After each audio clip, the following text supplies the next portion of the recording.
Welcome to AquaDragonLight. I haven't been on for a while, and this is not going to be one of my normal videos. I'm doing this on my phone. I have had a series of health issues going on, and currently I have to keep my leg elevated, and it's hard to do things with my computer and make diagrams, and I can't get upstairs to do what I normally do, but you can see that there are some things you can go back and look at. I particularly wanted to find this one here called the new moon in Virgo.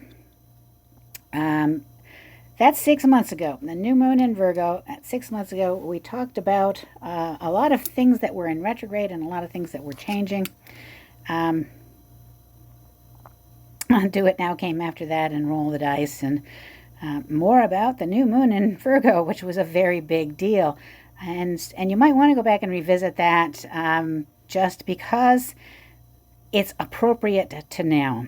I'm not really sure what I'm going to call this right now. And it's mostly going to be audio, as I said. So where are we right now? Today is March 30th. And currently it's in the evening. It's about 8:30. And that's important because about 8:30 this morning, Neptune went into Neptune.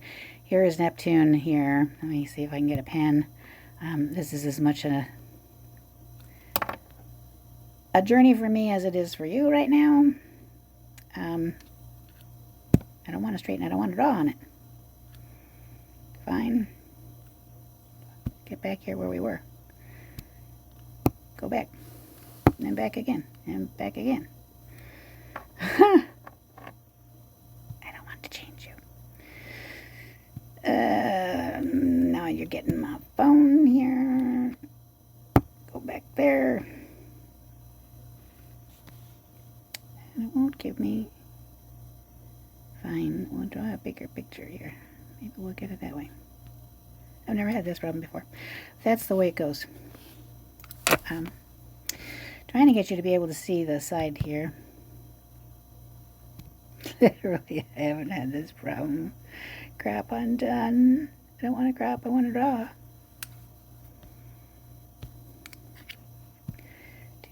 Discard. All right. Here. Right here. Yesterday. It's doing that again. It's very frustrating. Yesterday, here. Supposed to be able to draw on it. It told me I would be able to. There. There. Make this blue. I think we're getting it, by Jove. Now, this is Neptune right here. Yesterday, Neptune was at 29 degrees 57 seconds. That was at the same time that, if we can manage to discard, go to this picture. Okay, this one already has a lot of drawings on it. And here's that Neptune. He's got a red line underneath him here. Okay? And what do all these lines mean here? This is a water element diagram from yesterday at the new moon Aries time frame. Okay, new moon in Aries is 6 months after the new moon in Virgo. So everything was retrograde in the new moon in Aries, if you recall. There were 12 planets in retrograde at once. I'm not going to tap this and try to and move out of it. I'm going to try to hope that you can follow along just by giving you direction, because I'm afraid if I tap it too much, we'll get confused. But I will say that this over here, maybe I can tap there somewhere, and it will show it's supposed to. That over there underneath the red line is Mercury, followed by the sun, followed by the moon. They're all at, Mercury is at 0 degrees, and the sun and moon are together at 9. They're at 9 degrees in a new moon partial solar eclipse configuration. A partial solar eclipse is very important combined with a new moon.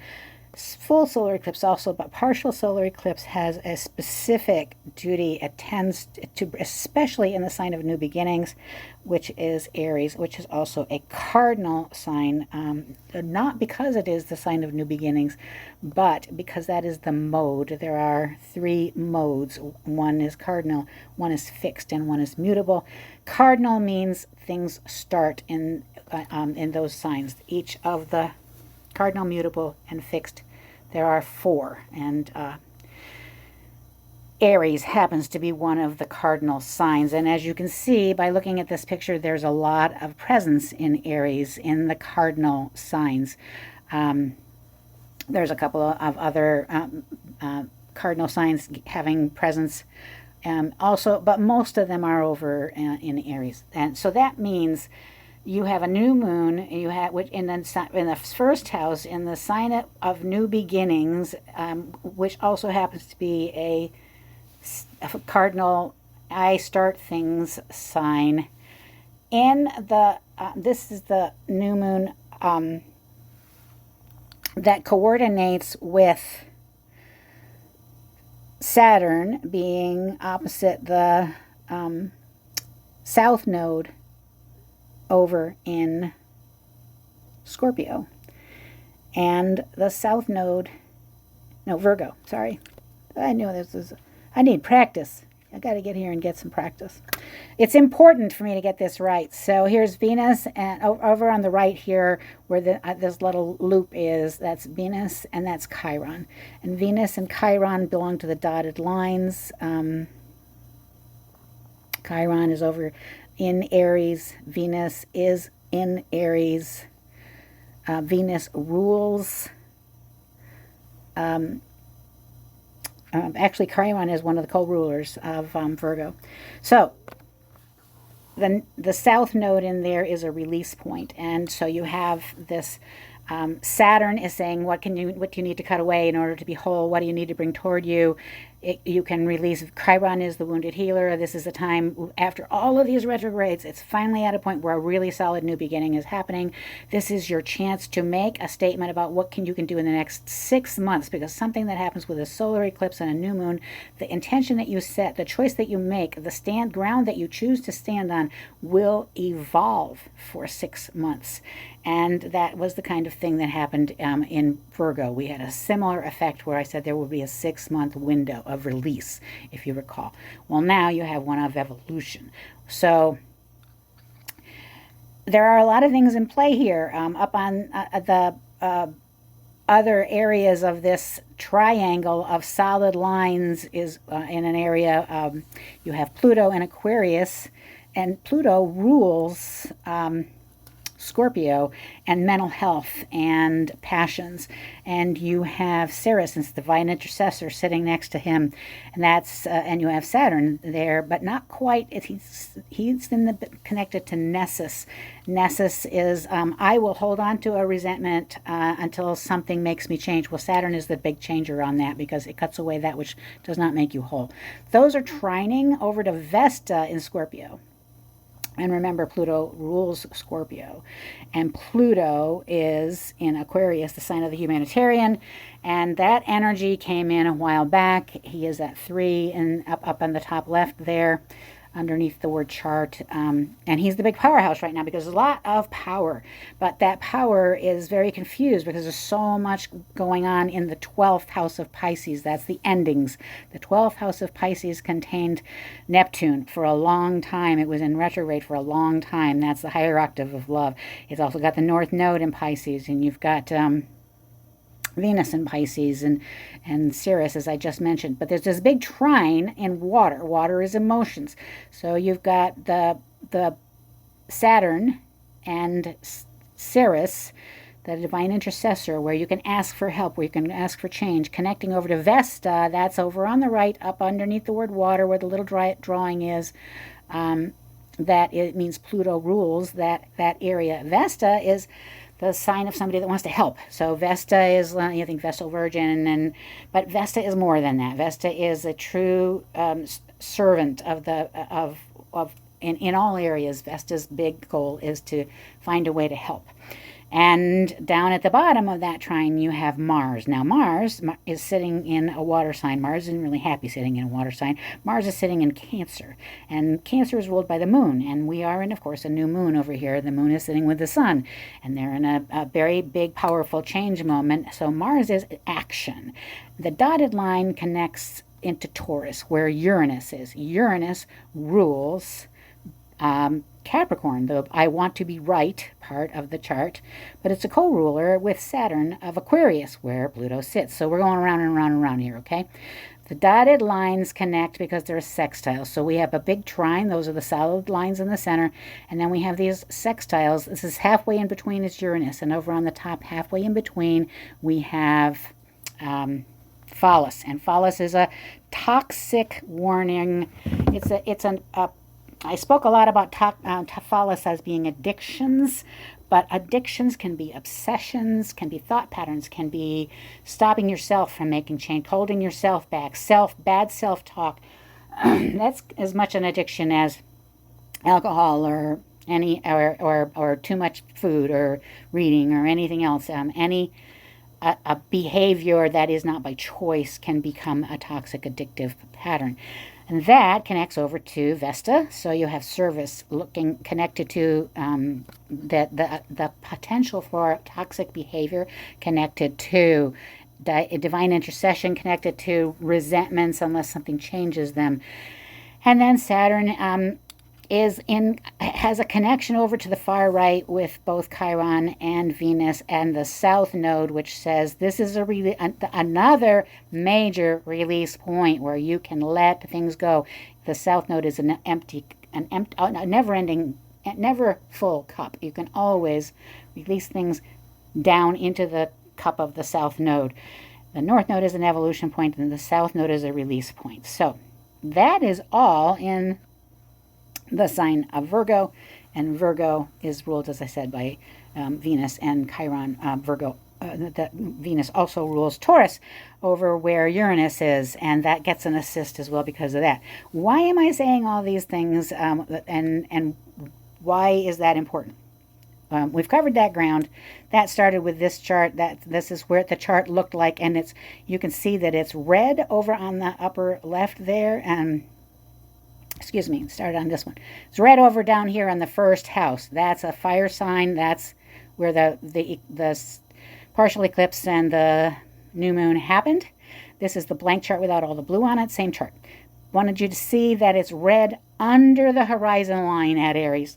And today, now you can see the date at the bottom. It's red above the horizon line because this is a huge change when Neptune steps over the line, and Neptune is actually up above where Aries is at the beginning of the 12th house now. So this is a new closure point. Though you think of beginnings and endings as sort of the same. One thing ends and another thing begins. So this is a closure point for many things. It is no longer sitting directly beside Mercury of communication. That combination was very difficult. It's crossed over so that Mercury is now at 29 degrees in Pisces in emotions, and Neptune is at 0.01 in Aries, in new beginnings. The sun has moved on, it's 10 degrees. The moon is sitting with Chiron and Eris. And you know, I've been trying to get talking about Eris, Mars' sister Eris, who is as influential, if not more so, than Pluto, who was retrograde walking with Chiron and is still walking with Chiron. They're only 2 degrees apart, and the moon is currently sitting with them, which is illuminating that at the time that we're doing this. Very interesting. So Chiron and Eris together went and looked at all the old wounds in the Martian-owned territory of Aries. So all the things that had been started, had been begun, had happened before for like a year. They walked backward, and the blood-trodden ground of all the old wounds that, and Chiron can heal everybody else but himself, and Aries was going, yeah, that's right, you were hurt. We have to look at that. Aries loves a battle, but Aries is also very strong. Aries was named Xena to begin with. Righting wrongs is her thing. She will literally go down on trying to right a wrong. But if you remember Xena, she is very good at being a partner and being supportive. So now, they are still in Aries, and Neptune is not going I don't know if Neptune is going to reach them. It'll take 50 years for Aries to move into Taurus. It's going to take something like 39 for Neptune to move into Taurus. So eventually, Neptune and Aries will catch up. Neptune's going to go retrograde at some point. Aries will probably go retrograde. Maybe they'll catch up, but not in our lifetimes. That's not the important thing, and that's not what I want you to focus on. What's important is the higher octave of love has entered a new arena in closure. So if it was underneath the horizon line where Taurus is, it would be all new beginnings. New, everything is new. Okay. It's not. And this birth chart, I made it as a birth chart. So I gave this actually a birth day, Neptune moving into Aries, because it hasn't been there since 1857. So it's sort of like when, it's been 400 years since Pluto went into Aquarius and brought a lot of power into the humanitarian movement. Now Neptune has moved into a place of new beginnings and also closure. So the closure aspect of that means Neptune is going to be helping things that need closing to do so from a place of love, from the higher octave of love. The fact that it happened within the orb, and meaning the circular time frame of a new moon combined with a solar partial eclipse, and a couple other important things, one of which is the core of the planet realigned spiritually, and you can read about that on my no, you can't read about it on my Facebook page because I haven't got that running right now. You can look up Raylene Short, Raylene Short, the opposite of long, and she has a website of her own, but also a Facebook page. She tracks solar flares and energy amplitudes, and everything has been very calm for a while, and then very, very recently, there's a resurgence of solar flares and a whole lot of elevated Earth and solar energies and big shifts within the Earth. So, of course, earthquakes, also eruptions, large earthquakes were specifically mentioned. Some when she wrote this, which was before the major Myanmar earthquake. But elevated external energy puts pressure on our internal density and can shift it to the surface, creating ascension symptoms.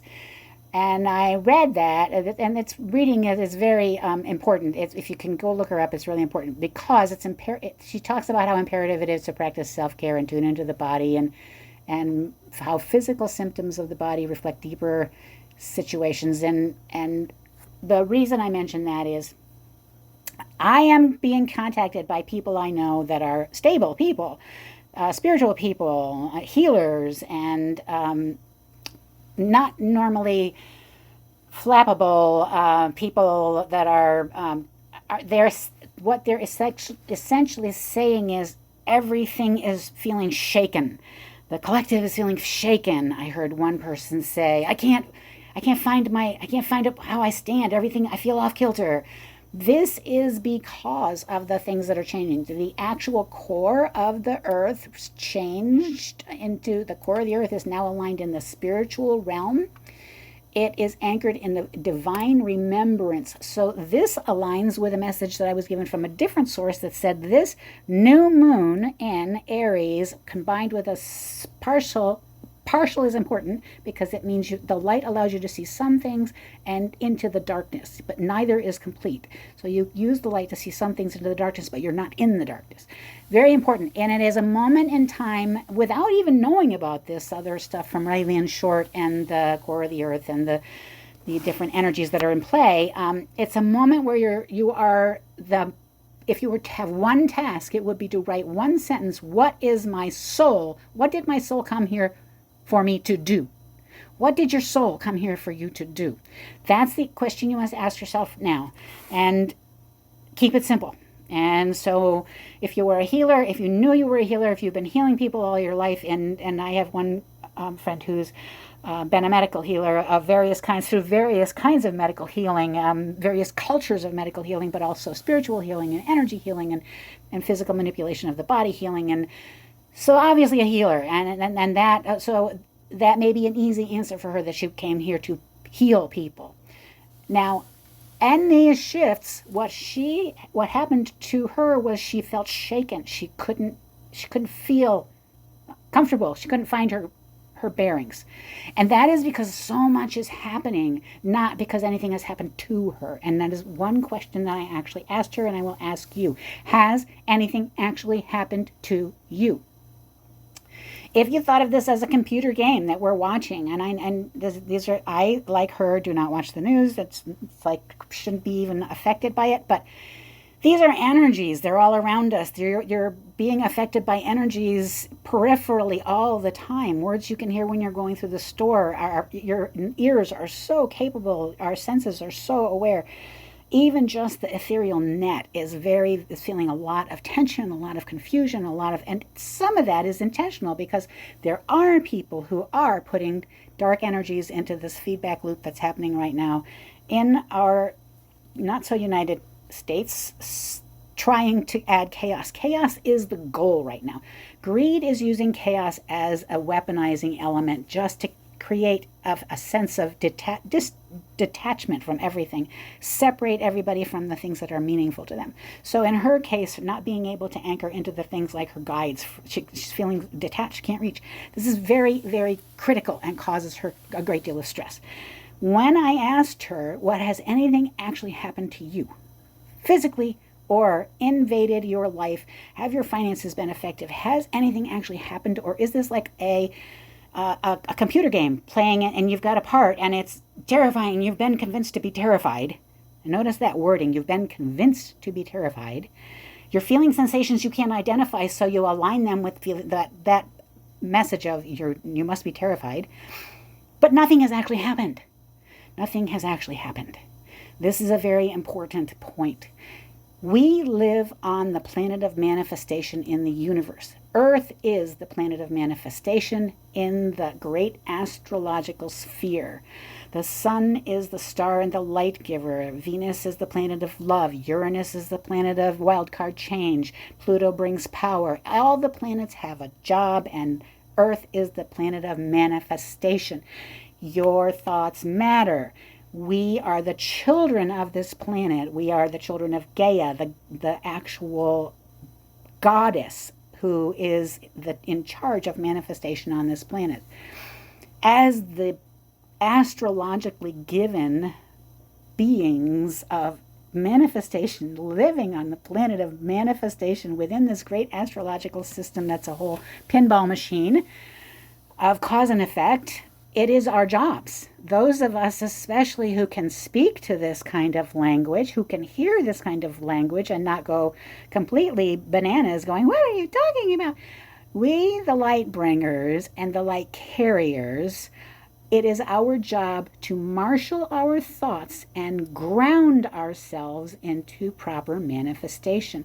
We have been knocked off kilter intentionally and by accident through the shifting of the energies that impact the planet and are within the planet. Those are the things that are shaken. They are the sensations that feel physically odd. It's not that anything is actually bad that is happening. It's just, I don't recognize it. And we have been so inured right now into applying labels of this must be something bad that it's easy to go to that place. So it is my mission right now, at her request, so that she could pass it on and put it on replay, she said, to tell you that this is a time of beginning, of closure, and a time of starting new things. And one of those things is starting self-care and starting the kinds of things that will help at this time. So I have a book, I've told you before, I have a book called New Moon Astrology. And it specifically talks about new moons and what each one is about. We talked about that, I believe, at Aries. This one is about self-focus, innocence and authenticity, self-discovery, independence, courage, disengaging, and self-absorption. Those are the titles that are underneath the words what to wish for when the new moon is in Aries. That wasn't written after our shit went sideways not long ago. This book was published quite some time ago. I could probably look it up if we need to. But the pages are kind of yellowed, so it's not going to be new. But the point being, let me see if I can see it here. Okay, 2001, so 24 years ago. What you want to do, what you want to think about is, especially on these words of disengaging and self-absorption, you've got to disengage. In your head, you have to easily find yourself initiating action in regard to disengaging from the collective that is trying to control your emotions, because there's a great deal of effort being put into controlling the emotions and the balance of the light givers and the light carriers and the light bringers. If they can take the light bringers down, the light network down, then it's going to be a heck of a lot easier to turn everybody into the dark spaces of hopelessness. That is completely avoidable. It is completely avoidable if the light team remembers that you want to easily find yourself acting on constructive inner impulses. You want to easily find yourself grounding in any way possible. The word easily is very important. You want to easily have the habit of releasing anything affecting your boundaries and your own personal identity. So anything that is you notice to be affecting your boundaries, you need to release it. Neptune is on your side right now. Whatever you choose to do, you will do from the higher harmonic of love. That's going to happen. You want to be somebody who brings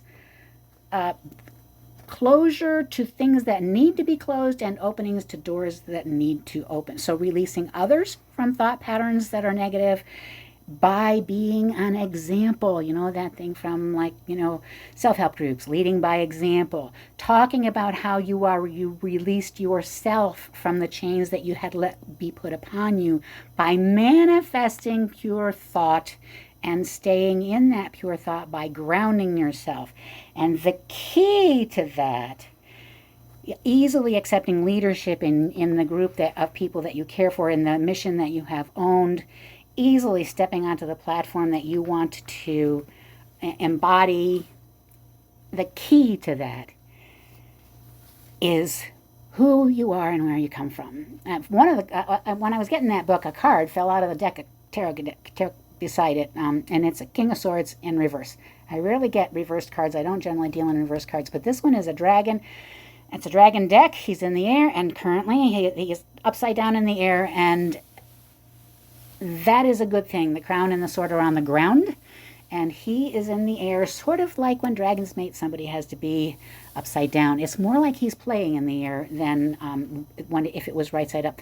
The reason I think that is important is this is not your home of record. You are not made of clay. You do not come from the earth. Your story will not end here when the earth ends. You will go on beyond and long beyond because you came from beyond and long beyond. You are an energy being experimenting with this computer game called humanity, where everybody can shift roles, the whole tempo can change.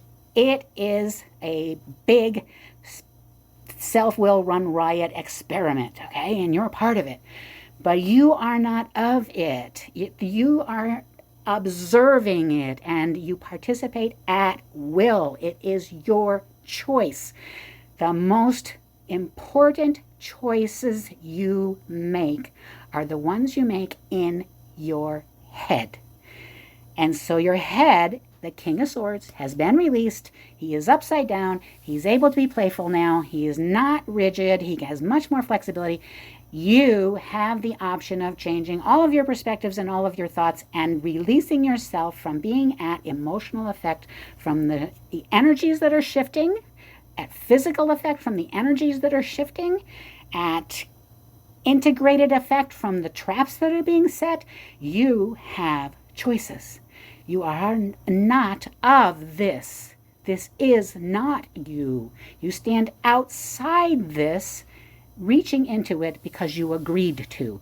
You agreed to be here in this time, experimenting with this form and with sensation and with desire and with self-discipline. And you agreed to be a partner to some specifically and to categories in general if that was part of your mission. You set yourself things to learn. You set yourself tasks and challenges. Some of them you have already lived and can say, I know that because I remember that. I feel that. That is true. Some of them are happening right now. This is a big time of test for many of us. And we support ourselves by manifesting